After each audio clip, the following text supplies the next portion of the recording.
नाटककार कैलासवासी प्राध्यापक वसंत कानेटकर यांचा 24वा स्मृतिदिन आज या ठिकाणी संपन्न होत आहे. प्रथमतः त्यांच्या प्रतिमेला वंदन करते. कवी गिरीशांच्या या शैक्षणिक व सांस्कृतिक केंद्रात निसर्ग कवी गिरीश व वसंत कानेटकर यांचे केवळ स्मारक किंवा संग्रहालय नाही, तर त्यांच्या स्मृतींना व साहित्याला वर्षानुवर्ष उजळीत ठेवण्याचे काम आमची श्री चौंडेश्वरी शिक्षण संस्था करते.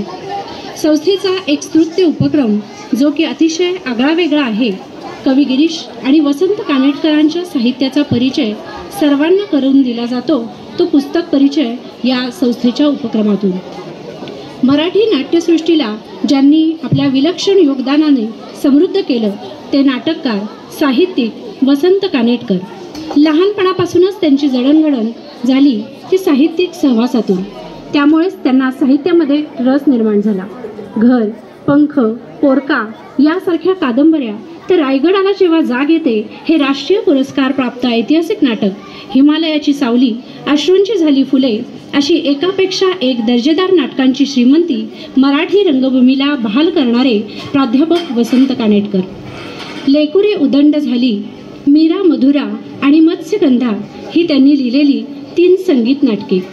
नाट्य क्षेत्रातील एक महत्त्वपूर्ण कलाकृती. संगीत नाटक हा नाट्यप्रकार संगीत या कलाप्रकाराच्या आणि नाटक या साहित्य प्रकारातून निर्माण झाला.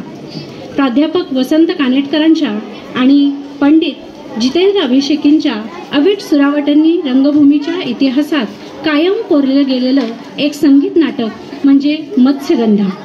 हे संगीत नाटक मराठी रंगभूमीचे खास वैशिष्ट्य आहे. या संगीत नाटकाबद्दल थोडंसं. गर्दस भोवती रान साजणी तू तर चाफे कळी, तू तर चाफे कळी.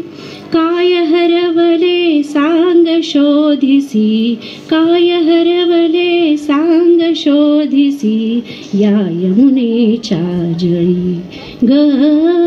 गर्दस भोवती रान साजणी तू तर चाफे कळी, तू तर चाफे कळी. मत्स्यगंधा या संगीत नाटकातील हे बालकवींचं एक गाजलेलं नाट्यसंगीत. गुंतता हृदय हे कवी गिरीशांनी लिहिलेलं अर्थशून्य भासे मज देवा घरचे ज्ञात कुणाला या गाण्यांनीही या संगीत नाटकात वेगळीच उंची प्राप्त केली. 91 पानांचं हे पुस्तक महाभारतातील एक शोकांतिका आहे. 1 मे 1964 रोजी रंगभूमीवर या नाटकाचा पहिला प्रयोग झाला.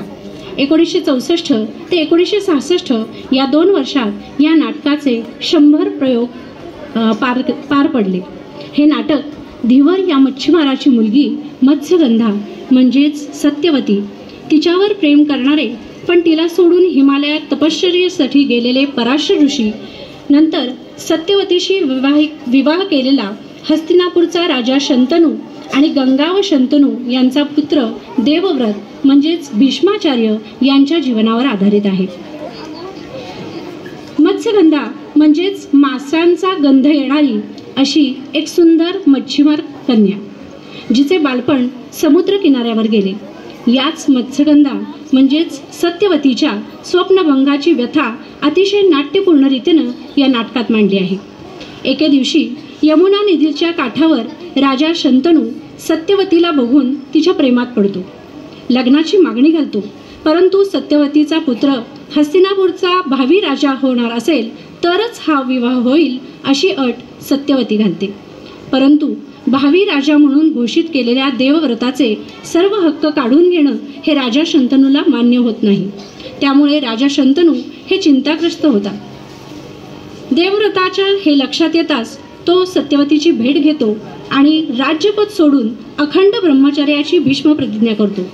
पुढे सत्यवतीला चित्रांगद व विचित्रवीर्य हे 2 पुत्र होतात, परंतु त्यांना मुलगा होण्याआधीच त्या दोघांचाही मृत्यू होतो. पूर्ववंश इथेच संपू नये यासाठी सत्यवती पुत्र भीष्म याला लग्न करण्याची विनंती करते, परंतु भीष्म तिला घेतलेल्या भीष्म प्रतिज्ञेची आठवण करून देतो. तिचा पुत्र वेदव्यास हाच पूर्ववंशाला पुढे नेईल असे तो सांगतो. आणि नाटकाच्या शेवटी व्यास सत्यवतीच्या पुढे येऊन हात जोडून उभे राहतात असे या मत्स्यगंधा या नाटकातून दाखवण्यात आले आहे. या संगीत नाटकाला एक अजरामर उंची मिळाली ते वसंत कानेटकरांसारख्या नाटककारांमुळेच. आज या ठिकाणी संयोजकांनी मला